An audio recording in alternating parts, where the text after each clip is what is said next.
A'udzu billahi minasyaitonir rajim. Bismillahirrahmanirrahim. Jalan-jalan ke abad 20. Jangan salah mengeluh. Assalamualaikum warahmatullahi wabarakatuh. Alhamdulillah, wassalatu wassalamu ala rasulillah wa ala alihi wa mawalah, amma ba'du. Sahabat-sahabatku yang dirahmati Allah subhanahu wa ta'ala, ada sebuah ungkapan dari Ustadz Abdul Qadir Jailani. Beliau menyampaikan, janganlah mengeluh kepada makhluk, tetapi mengeluhlah kepada Sang Khalik.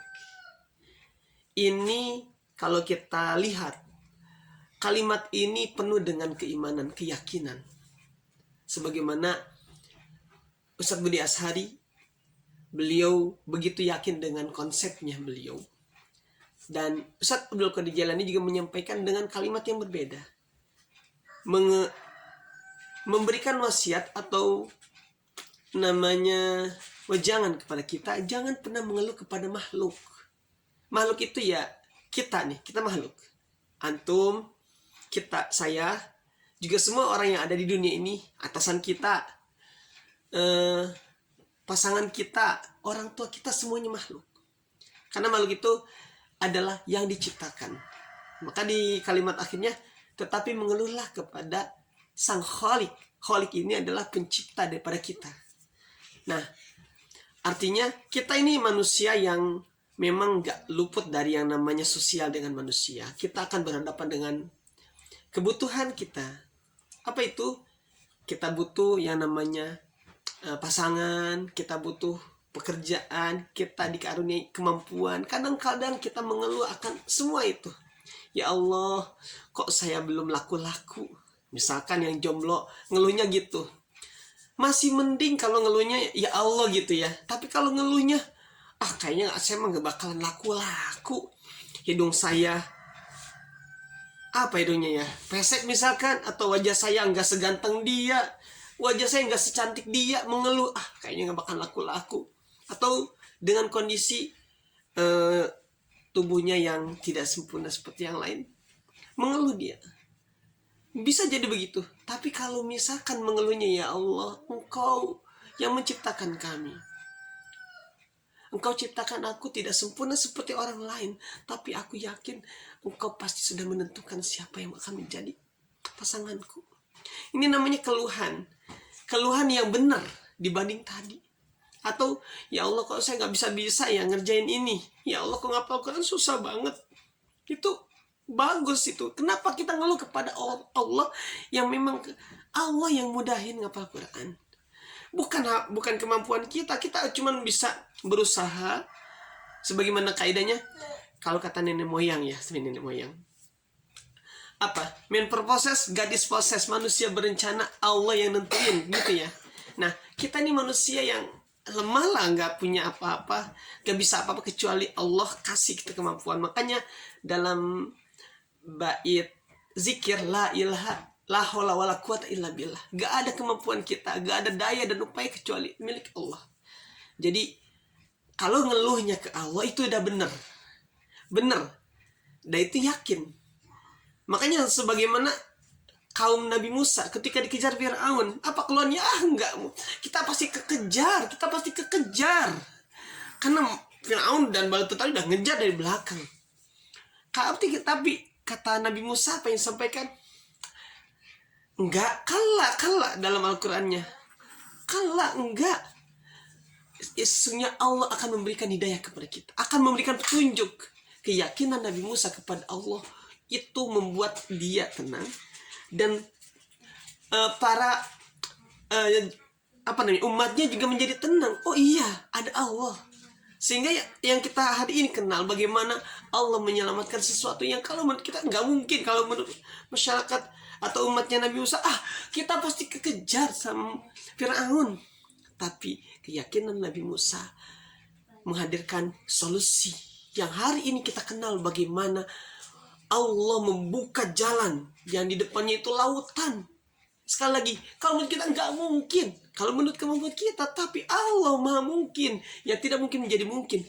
Laut dibelah, dibuka hanya dengan memukulkan tongkat Nabi Musa terbuka, dan itulah menjadi solusinya sampai bisa melewati laut itu. Dan disitulah ternyata takdirnya Fir'aun tenggelam dalam kekafiran. Barulah Fir'aun menyampaikan, ana amantu billahi Musa wa Harun, aku beriman kepada Tuhannya Musa dan Harun. Tapi itu ketika dalam tenggorokan di sini, dan itu batas. Yang tadinya dengan begitu gagahnya, dengan sombongnya, jumawanya, ana rabbukumul a'la, aku Tuhan kalian yang paling tinggi. Itu ungkapan manusia biasa yang Allah berikan kesehatan, Allah berikan tahta, Allah berikan wanita yang solihah, gak pernah sakit mertiwayat, tapi kesombongan hadir di sana. Dan Allah balas dengan yang tadi. Allah tenggelamkan Fir'aun di laut itu. Tapi ketika dia menyampaikan, baru sadar ketika di tenggorokannya, amantu billahi Musa wa Harun, dia baru menyampaikan itu karena Allah sudah lihatkan apa yang akan ia dapatkan setelah kematian. Karena ketika nyawa kita berada di kerongkongan, balasan di dunia ini yang kita lakukan. Kalau kita lakukan kebaikan, maka surga yang akan ditampilkan. Tapi kalau kita melakukan kesalahan, maka itulah yang akan kita dapatkan, neraka dengan sesuatu yang tidak kita inginkan. Makanya wajar Fir'aun ketika melihat dia menjadi ahli neraka, dia mengucapkan amantu billahi Musa wa Harun, aku beriman kepada Tuhannya Musa dan Harun. Tapi kata Allah, enggak, terlambat. Batas pengakuan atau